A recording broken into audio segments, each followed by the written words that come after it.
Ukraine's foreign minister met with his Syrian counterpart in Damascus on Monday as the two countries announced cooperation plans. Ukraine is interested in a stable Syria and in developing mutually beneficial cooperation, Andrii Sybiha said at a joint press conference with Syria's new Foreign Minister Asaad Hassan al-Shibani. This is the first official visit by a Ukrainian delegation to Syria in recent years.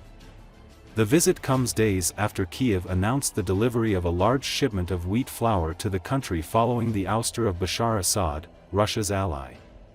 Sybiha also met with Syria's de facto leader Ahmad al-Sharaa in Damascus on Monday. He said Ukraine is ready to share its experience in gathering evidence and conducting investigations to hold war criminals accountable. Ukrainian President Volodymyr Zelenski said that Ukraine will send 500 tons of wheat flour to Syria through the UN World Food Programme, to help improve the country's food security and economic crisis. About 90% of Syrians live in poverty, while over half don't know where their next meal will come from. According to the UN, tomorrow, over 24 trucks will arrive in Syria, delivering the first 500 tons of Ukrainian flour, Sybiha said. Syria is gradually shifting away from Iran and Russia and rekindling ties with Western and Gulf nations that had opposed Assad's rule, as well as Turkey, which backed opposition forces during the civil war. Eliminating Russia's presence in Syria will contribute to the stability not only of the Syrian state but also of the entire Middle East and Africa, even if this will require some time, Sybiha said.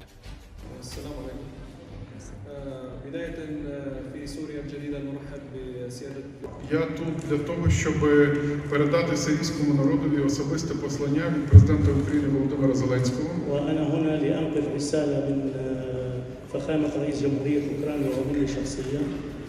А звучить воно дуже чітко. Ми з вами, ми готові допомагати сирійському народу, бо Україна зацікавлена у стабільній Сирії та розвитку взаємовигідної співпраці. Ми обіцяли підтримку продовольчої безпеки та втілюємо обіцянку в короткі терміни. ولقد وعدناكم بمساعدتكم بالأمن الغذائي وهذا الوعد يتحقق عمليا الآن. Завтра до Сирії прибудуть понад 2 десятки вантажівок, які доставлять перших 500 тонн українського борошна в межах гуманітарної програми «Зерно з України».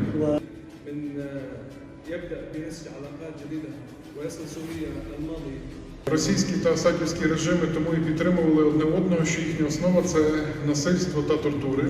وكانت روسيا والنظام السوري متحالفان لأنهم مشتركان في تخطيط وتنفيذ أفظع الجرائم والعذابات.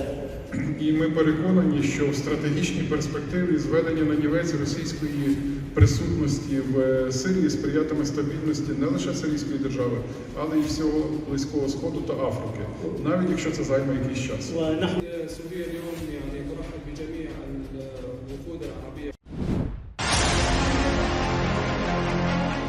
Significant losses and suicides have been recorded among the DPRK soldiers fighting on the Russian side against Ukraine.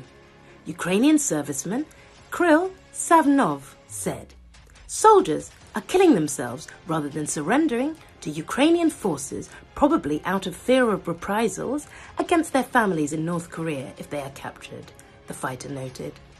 He also recalled that according to the White House, in the last week alone, North Korea lost 1,000 soldiers killed and wounded in the war unleashed by Russia. North Korean troops are suffering massive losses in battles with Ukrainian fighters, which are being conducted in the Kursk region. This was announced during a briefing by the White House National Security Council's coordinator for strategic communications, John Kirby. According to the United States, 1,000 North Korean fighters have been killed or wounded in Kursk in the last week alone. It is clear that Russian and North Korean military leaders view these troops as expendable and are ordering them to launch hopeless attacks on Ukrainian defences. According to the US and South Korean officials, more than 10,000 North Korean soldiers have been sent to help Russia in the war. Ukrainian intelligence noted that Russia continues to use North Korean soldiers in hostilities against Ukraine.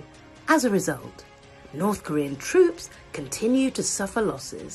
North Korean soldiers fighting for Russia were given fake military documents with Russian names and birthplaces, the Ukrainian military said, amid claims from Kiev that Russia is trying to conceal the presence of foreign fighters on the battlefield. Recently, Ukraine's Special Operations Forces said in a statement on Sunday they had killed 3 North Korean soldiers in Russia's western Kursk region and seized their documents. Their military identification documents lack all stamps and photos.